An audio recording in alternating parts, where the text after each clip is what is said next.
Nimue verg bledier op Gwent. Nimue is the Lady of the Lake.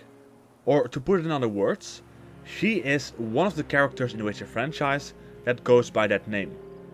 The other two being Ciri and the nymph that appears in the games. Nimue lives about 100 years after the events of the books. She grew up with the tales and the legends of Geralt and Ciri. She was fascinated by them, and they have been a driving force for many things she has done in her life. It all started at an early age, when the wandering storyteller Stribog would visit her small village and tell them about Geralt and Ciri. The young Nimue, who was always very small and often bullied by other children, getting the nickname Squirt, and not being taken seriously when she told them how she wanted to become a sorceress like Yennefer, or an archer like Milva. Nimue was so fascinated by these tales that she started doing some work around the village, and once she got enough coin, she bought The Legends of Ciri, a book. It was better fitted to children of her age, and as a result she learned a lot more about the Lords of Sorceresses, and she wanted to be just like Philippa Aalhart, Asirvar Anahit, and Sheila de Tancarville. Nimue was serious about her aspirations to become sorceress and to try and learn more about Geralt, Ciri and the others. This was all the more strengthened multiple times in her life due to some special events.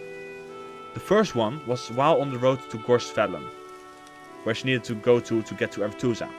She made the decision to travel alone through the Magpie Forest in Temeria. This wasn't the best thing she could have done, as she was attacked by a creature named IDR-UL-EX-IX-0008 Beta, a creation by a mage. To give a visualization of this beast, just imagine a beast something similar like that insect creature that the rogue mage used in a Netflix show. This creature would have killed Nimue, which would have had great consequences on the past events of the world, which I will explain later. But luckily for her, she was saved by a white-haired witcher. It is speculated this witcher might have been Geralt, coming to save her, yet it is not confirmed, and it could be any other white-haired witcher for that matter. "That mare," she said, so excited she was barely able to enunciate her words. "That mare is called Roach, because all your horses bear that name. For you are Geralt of Rivia, the witcher, Geralt of Rivia." He looked long at her and said nothing. Nimue also said nothing, eyes fixed on the ground. "What year is it?" 1300, she said, raising her astonished eyes. 1373 after the revival. "If so," the white-haired man wiped his face with his hand in his sleeve, "Geralt of Rivia has been dead for many years. He died 105 years ago. But I think you'll be happy if people remembered him after all these 105 years. If they remembered who he was. Why, even if they remembered the name of his horse. Yes, I think he would be happy. If he could know it. Come, I'll see you off." They walked on. Nimue bit her lip, embarrassed. She decided to not say anything more. "Ahead of us is a crossroads and the highway," the white-haired man said, breaking the tense silence. "The road to Dorian. You'll get there safely." "The Witcher Geralt didn't die," Nimue blurted out. "He only went away to the land of the apple trees. But he will return. He will return. Because the legend says he will." Legends, fables, fairy tales, stories and romances. I might have guessed. Nimue from the village of Virva, who is going to the school of sorceresses on the Isle of Thanet. You wouldn't have dared undertake such an insane quest if it hadn't been for the legends and fairy tales you grew up on. But they're just fairy tales, Nimue. Just fairy tales. You've come too far from home to not understand that. The Witcher will return from the beyond. Nimue wasn't giving up. He will return to protect people, so that evil will never hold sway again. As long as darkness exists, witchers will be necessary, and darkness still exists. He said nothing, looking away. He finally turned towards her and smiled. Darkness still exists, he agreed. In spite of the progress being made, which we're told to believe will lighten up the gloom, eliminate threats and drive away fears. Until now, progress hasn't achieved great success in that field. Until now, all progress has done is to persuade us that darkness is only a glimmering superstition, and that there's nothing to be afraid of. But it's not true.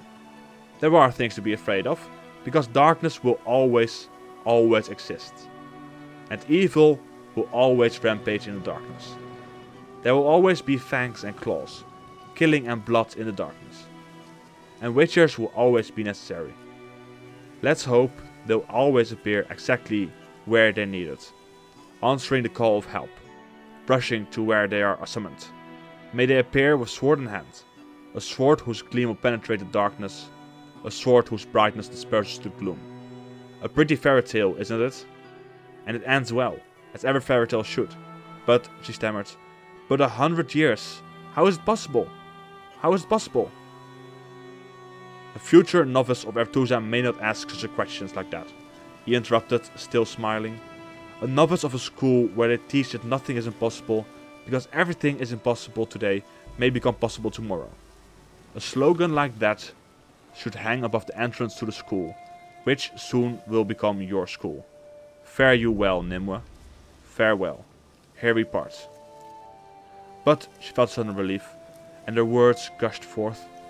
But I'd like to know more about Yennefer, about Ciri, about how the story really ended. I've read it, I know the legend, I know everything about witchers, about Kaer Morhen, even know the names of all the witcher signs. Please tell me. Here we part, he interrupted her gently. The road to your destiny is before you. A quite different road is before me. The story goes on, the tale never ends. Nimue got safely to Aretuza. However, once she took the entry exam, she failed. So she had to take it for a second time. And on the second attempt, she got in. Aretuza was difficult for her. She had to put down reading and start working a lot on her schools. So she didn't have time to read more about Geralt, Ciri and the sorceresses of the lodge. However, the last one she did manage to fit into her schedule, as she could learn about it during the history of magic classes. As a girl from the countryside, she had to work a lot harder in school than the daughters of the bankers and counts that were there. However, she outperformed them most of the time, and she apparently became a very talented sorceress. However, as she got older, things changed, and the tales of Ciri interested her less and less, until a certain event happened when she was 18. She went to the side of a lake, where she and a man made love together. Something rang, as a bell submerged at the bottom of the ocean rings. There was a sudden buzzing in Nimue's ear.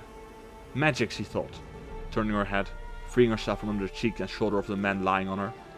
A white unicorn stood by the lake shore, literally suspended above the surface. Beside it was a black horse, and in the saddle the black horse was sitting. But I know the legend. The thought flashed through Nimue's head. I know that fairy tale. I was a child, a little child when I heard that tale. The wandering storyteller had told it to her. The witcher Ciri, with a scar on her cheek, the black mare Kelpie, unicorns, the land of the elves. The movements of the man who had noticed the phenomenon at all became more and more urgent, and the sounds he was uttering more and more amusing. Whoops, said the girl on the black mare. Another mistake. It is not the place, not this time. And what's more, I see it's a bad time. I'm sorry. The image blurred and shattered, as painted glass shatters. Suddenly fell to pieces, disintegrated into a rainbow-colored twinkling of sparkles, gleaming and gold. And then, all of it vanished. No! Screamed Nimue. No! Don't disappear! I don't want you to go! Unfortunately for Nimue, she was too late, and Ciri had already jumped to another world.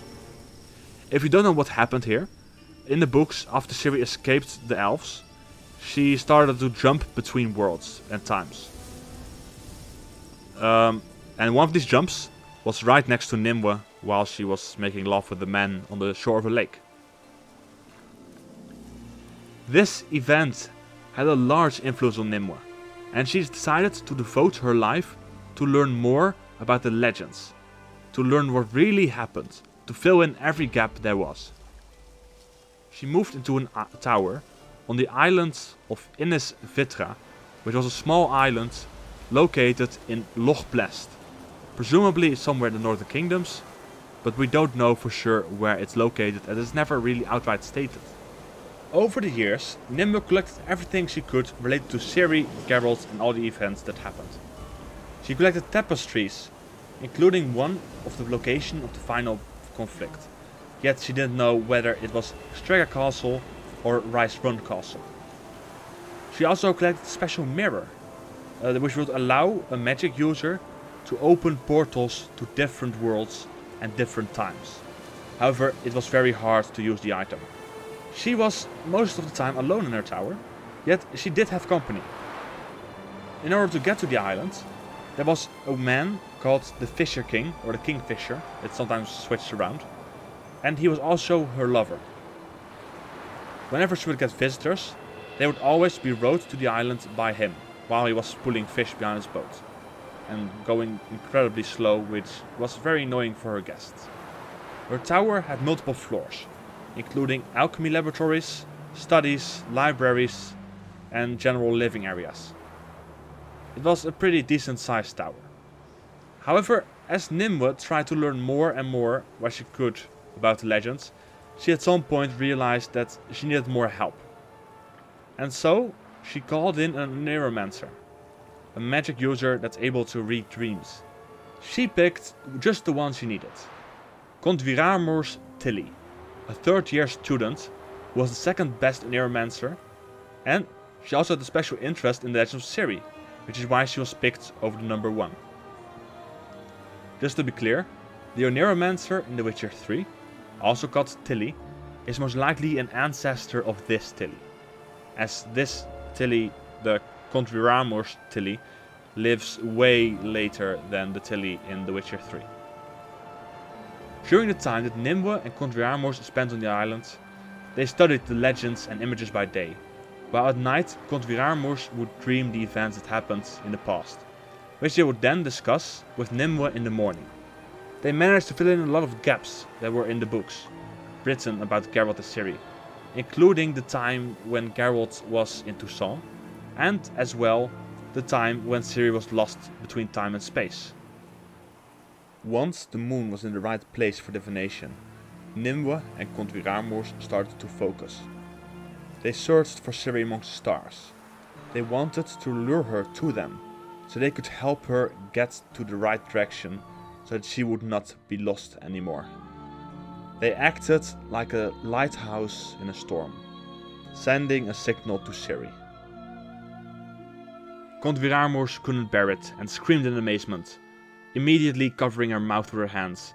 The Fisher King dropped the anchor with a splash, swore gruffly, and then opened his mouth and froze like that.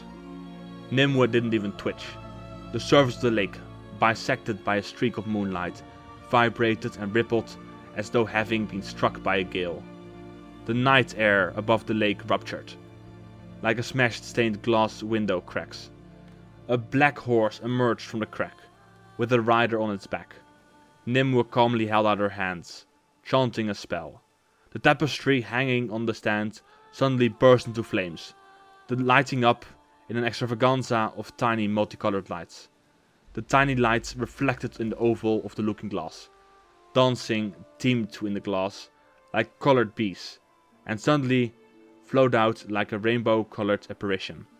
A widening streak, making everything as bright as day. The black mare reared up and neighed wildly. Nimue spread her arms violently and screamed a formula. Conviramur, seeing the image forming and growing in the air, focused intently. The image gained in clarity at once. It became a portal, a gate beyond which was visible. A plateau full of shipwrecks. A castle embedded in the sharp rocks of a cliff, towering over the black looking glass of a mountain lake. "This way," Nimue screamed piercingly. "This is the way you must take, Ciri, daughter of Profeta. Enter the portal. Take the road leading to your encounter with destiny. May the wheel of time close. May the serpent Ouroboros sink its teeth into its own tail. Roam no more. Hurry, hurry to help your friends. This is the way, O Witcher girl." The mare whined again, flailed the air with its hooves once more. The girl in the saddle turned her head, looking now at them, Now at the image called upon by the tapestry and the looking glass, she brushed her hair aside. Count Viramurs saw the ugly scar on her cheek. "Trust me, Ciri," cried Nimue, "for you know me. You saw me once." "I remember," they heard. "I trust you." "Thank you."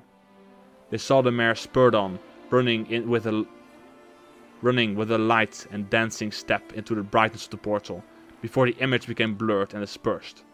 They saw the ashen-haired girl wave a hand, turn towards them in the saddle. And then everything vanished. The surface of the lake slowly calmed and a streak of moonlight became smooth again. It was so quiet, they felt they could hear the Fisher King's wheezing breath. Holding back the tears welling up in her eyes, Count Viramurs hugged Nimue tightly. She felt the little sorceress tremble. They remained in an embrace for some time, without a word. Then they both turned towards the place in which the gate of the world had vanished. "Good luck, Witcher girl," they cried in unison. "Good luck." What happened here is that Ciri was stuck in a loop, jumping between times and worlds.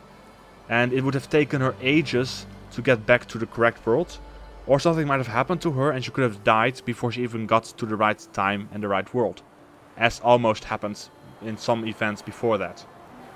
So what happened here is Nimue and Count Viramurs kind of saved Ciri and allowed her to return to the correct time and place where she could go and help out Geralt and Yennefer.